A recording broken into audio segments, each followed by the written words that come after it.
ഈശോമിശിഹായ്ക്ക് സ്തുതിയായിരിക്കട്ടെ. തെനാക്ക് തപസ്സുകാലത്തിലെ 3-ാമത്തെ ആഴ്ചയിലെ വ്യാഴാഴ്ച. ലൂക്കായുടെ സുവിശേഷം 11-ാം അധ്യായം 14 മുതൽ 23 വരെയുള്ള വാക്യങ്ങൾ. ഇവിടെ ഈശോനാഥൻ ഒരു പിശാച് ബാധിതനെ സുഖപ്പെടുത്തുന്ന സംഭവം, അല്ലെങ്കിൽ പിശാചിനെ ബഹിഷ്കരിക്കുന്ന സംഭവമാണ് നമ്മൾ വായിക്കുന്നത്. ഈ ഭാഗത്തിൻ്റെ തലക്കെട്ട് യേശുവും ബേൽസബൂലും എന്നാണ്. ഈശോ ഒരു പിശാച് ബാധിതനായ ഊമനെ പിശാച് ബാധ ഒഴിപ്പിച്ചുകൊണ്ട് സംസാരിക്കാൻ ശേഷി നൽകുമ്പോൾ എന്താ സംഭവിക്കുന്നത് ചോദിച്ചു കഴിഞ്ഞാൽ, അതിനുശേഷം അത് കണ്ടുകൊണ്ട് നിൽക്കുന്നവർ യേശുവിനെതിരെ ഒരു ആരോപണം ഉന്നയിക്കുകയാണ്. ഇവൻ പിശാചുകളുടെ തലവനായ ബേൽസബൂലിനെ കൊണ്ടാണ് പിശാചുക്കളെ ബഹിഷ്കരിച്ചത്. ഈശോന് മറുപടി പറയുന്നുണ്ട്. ഈശോ പറയുന്നത് ഇങ്ങനെയാണ്: പിശാചിനെ കൊണ്ട് തന്നെ പിശാചിനെ ഒഴിപ്പിക്കാൻ പറ്റുമോ? അന്ധചിത്രമുള്ള ഒരു ഭവനവും നിലനിൽക്കാൻ പോകുന്നില്ല. പിശാച് എങ്ങനെ പിശാചിനെതിരെ തിരിയും? ഇങ്ങനെ പറഞ്ഞ് അവസാനിപ്പിച്ചിട്ട് ഈശോ ഒരു വളരെ പ്രധാനപ്പെട്ട ഒരു ഉപമ പോലൊരു വാക്യം പറയുന്നുണ്ട്. ആ വാക്യം ഇങ്ങനെയാണ്: ശക്തൻ ആയുധധാരിയായി തൻ്റെ കൊട്ടാരത്തിന് കാവൽ നിൽക്കുമ്പോൾ അവനുള്ളവയെല്ലാം സുരക്ഷിതമാണ്. എന്നാൽ കൂടുതൽ ശക്തനായ ഒരുവൻ അവനെ ആക്രമിച്ച് കീഴ്പ്പെടുത്തിയാൽ അവൻ ആശ്രയിച്ചിരുന്ന ആയുധങ്ങൾ മറ്റേയാൾ അപഹരിക്കുകയും കൊള്ളമുതൽ ഭാഗിച്ചെടുക്കുകയും ചെയ്യും. കൂടുതൽ ശക്തനായ ഒരാൾ ആക്രമിച്ചാൽ അവൻ തറ പറ്റും. ഇതാണ് പറഞ്ഞു വയ്ക്കുക. ഈ സാത്താൻ ശക്തനാണോ? ഇതൊരു വളരെ പ്രധാനപ്പെട്ട ചോദ്യമാണ്. സാത്താൻ ശക്തനാണ് യഥാർത്ഥത്തിൽ. കാരണം നമുക്കറിയാം, മിഖായേൽ ദൈവദൂതനോടൊപ്പം നിലകൊള്ളുന്ന അല്ലെങ്കിൽ അതേപടി ശക്തമായ ഇടപെടലുകൾ അല്ലെങ്കിൽ അഹങ്കാരത്തോടു കൂടി തൻ്റെ ശക്തി മുഴുവനും ഉപയോഗിച്ചുകൊണ്ട് ഇടപെട്ട മാലാഖ വൃന്ദത്തിലെ ആ സൈന്യ വ്യൂഹമാണ് സാത്താനെ മാറിയെന്ന് നമ്മൾ പഠിച്ചിട്ടുണ്ട്. ലൂസിഫർ ഉൾപ്പെടെയുള്ള തിന്മയുടെ ശക്തികൾ, ഇരുട്ടിൻ്റെ ശക്തികൾ. ഇപ്പം നമ്മൾ മനസ്സിലാക്കേണ്ട ഒരു വസ്തുത, ദൈവത്തെ വെല്ലുവിളിക്കും പ്രകാരം സാത്താൻ ശക്തനാണ്.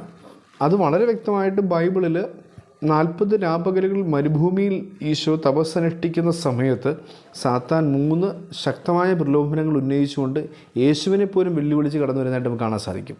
എന്നാൽ അതിനെ മറികടക്കാൻ ബലമുള്ള ശക്തനായ ദൈവമാണ് ഈശോ എന്ന് തെളിയിക്കുന്നു. കുരിശുമരണത്തിലൂടെ അത് ഉറപ്പിക്കുന്നു. ഉദ്ധാനത്തിലൂടെ അത് വളരെ വ്യക്തമായി നമ്മളെ പഠിപ്പിക്കുന്നു. അപ്പോൾ ഈ ഈശോയുടെ ഇടപെടലിനെ വിളിക്കുന്ന പേരാണ് കൂടുതൽ ശക്തനായ ഒരുവൻ. ഈശോ തന്നെ പറയുകയാണ്, കൂടുതൽ ശക്തനായ ഒരുവൻ വന്നാൽ അവൻ ശക്തനാണ്. അവൻ നിന്നെ കീഴ്പ്പെടുത്തി വെച്ചിരിക്കുകയാണ്. പക്ഷേ അവൻ കീഴ്പ്പെടുത്തി വെച്ചിരിക്കുന്ന നിന്നെ മോചിപ്പിക്കാൻ അവനേക്കാൾ ശക്തനായ ഞാനുണ്ട് എന്ന് ഈശോ ഉറപ്പ് വരിക.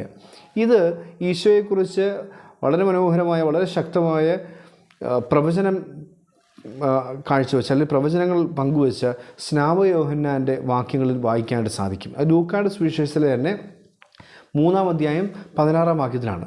3-ാം അധ്യായം 16-ാം വാക്യം പറയുന്നത് ഇങ്ങനെയാണ്: യോഹന്നാൻ എല്ലാവരോടുമായി മറുപടി പറഞ്ഞു, ഞാൻ നിങ്ങളെ ജലം കൊണ്ട് സ്നാനപ്പെടുത്തുന്നു, എന്നാൽ എന്നേക്കാൾ ശക്തനായ ഒരുവൻ വരുന്നു. അവൻ്റെ ചെരുപ്പിൻ്റെ മാറഴിക്കാൻ പോലും ഞാൻ യോഗ്യനല്ല. അവൻ പരിശുദ്ധാത്മാവ് കൊണ്ടും അഗ്നി കൊണ്ടും നിങ്ങളെ സ്നാനപ്പെടുത്തും. എന്നേക്കാൾ ശക്തനായ ഒരുവൻ വരുന്നു.